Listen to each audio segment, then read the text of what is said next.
Chaque année, le phénomène prend de plus en plus d'ampleur. La place Stanislas, les rues de Nancy se remplissent. 100 000 personnes ont ainsi assisté au défilé de la Saint-Nicolas l'an dernier. Une période féerique pour laquelle il ne faut pas se louper.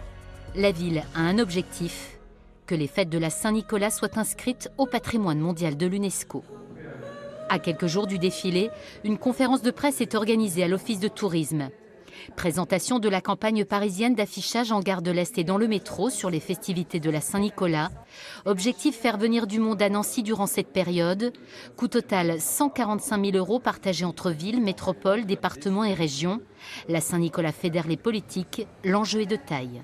C'est des retombées à la fois pour l'ensemble du territoire, du Grand Nancy, mais des retombées pour les acteurs économiques, pour les acteurs touristiques dont nous sommes. Et c'est des retombées qu'il faut entretenir chaque année. Une formule qui a évolué. 6 semaines de fête avec un village de Noël éclaté aux endroits stratégiques de la ville, des attractions, grandes roues, patinoires, des marchés gourmands et d'artistes, et 300 000 visiteurs l'an dernier.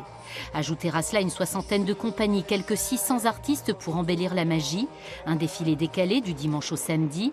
Saint-Nicolas coûte cette année 1 500 000 € TTC pour les territoires et ses élus. Ça paye, la preuve en est avec les mécènes qui affluent. Sur à peu près l'enveloppe que vous avez dit, 1 500 000, on a 20 à 25% qui proviennent de mécénat.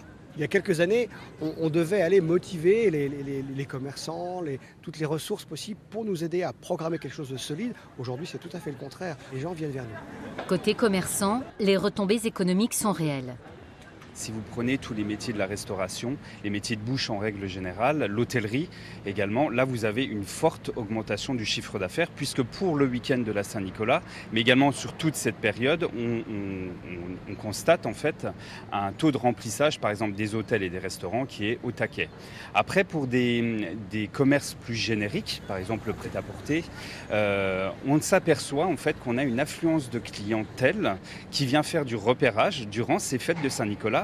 Et ça impulse le début des achats pour les fêtes de Noël. Une période faste pour la ville, impossible à chiffrer sur le plan économique. Côté touristique, Nancy enregistre une hausse de 12% de fréquentation sur les 10 mois de l'année 2019, comparativement à l'année dernière. Reste à espérer que les fêtes de la Saint-Nicolas soient inscrites au patrimoine mondial de l'UNESCO. Ce serait le jackpot assuré. Le dossier sera étudié en 2021.